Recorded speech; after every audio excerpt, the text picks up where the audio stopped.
Tubuh manusia bersinar dalam gelap.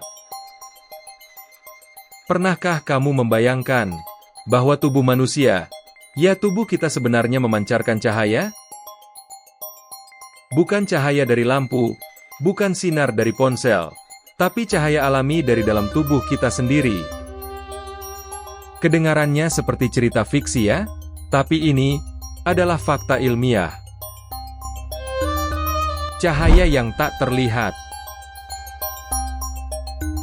Para ilmuwan di Jepang pernah melakukan sebuah eksperimen luar biasa. Mereka menggunakan kamera supersensitif. Kamera yang bisa menangkap cahaya 1 miliar kali lebih lemah dari cahaya yang biasa kita lihat. Dan hasilnya, tubuh manusia benar-benar memancarkan cahaya. Bukan hanya satu bagian, tapi hampir seluruh tubuh. Wajah, dada, lengan, dan tangan. Cahayanya lemah sekali, jauh lebih redup dari cahaya lilin. Itu sebabnya, mata manusia tidak bisa melihatnya. Namun kamera bisa, dan hasilnya sungguh mengejutkan. Dari mana cahaya itu berasal? Kita tahu tubuh kita selalu bekerja. Setiap detik, sel-sel kita bernafas, mencerna, menyembuhkan luka, dan memperbarui jaringan. Dan dalam proses itu, terjadi reaksi kimia kompleks yang disebut metabolisme. Nah, di dalam metabolisme itu, tubuh menghasilkan radikal bebas, yaitu molekul reaktif yang bisa merusak sel jika jumlahnya terlalu banyak. Tapi di sisi lain, ketika radikal bebas bertemu dengan molekul organik tertentu, akan terjadi reaksi oksidasi dan dari situlah muncul cahaya kecil. Disebut juga bioluminesensi manusia. Menakjubkan bukan? Cahaya yang berubah-ubah. Uniknya, cahaya ini tidak tetap. Tingkat kecerahannya berubah-ubah tergantung waktu. Paling redup di pagi hari, mulai meningkat siang hari, dan mencapai puncak kecerahan sekitar pukul 4 sore. Artinya, kita benar-benar bercahaya secara alami. Walaupun tak kasat mata dan tubuh kita punya ritme cahaya sendiri.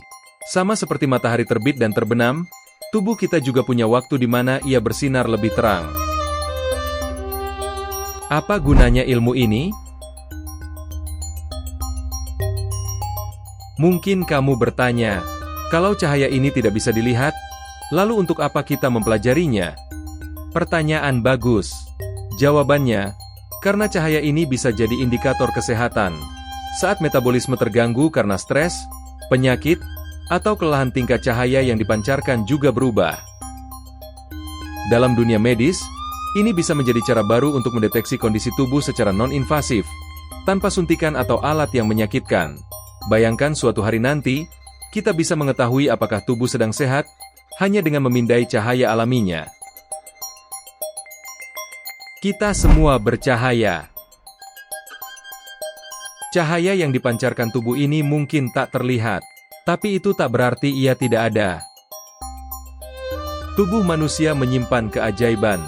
Kita adalah makhluk yang bersinar secara harfiah. Jadi saat kamu merasa kecil, tak berarti, atau merasa tidak terlihat, ingatlah satu hal, tubuhmu bersinar secara ilmiah, secara nyata, dan mungkin secara spiritual juga. Cahaya bukan hanya milik bintang-bintang di langit, tapi juga milik kita semua, di dalam tubuh yang tampak biasa. Namun ada cahaya bahwa tubuh kita bersinar. Ilmu bukan hanya soal pengetahuan, tapi soal kagum dan sadar bahwa dunia ini penuh cahaya tersembunyi.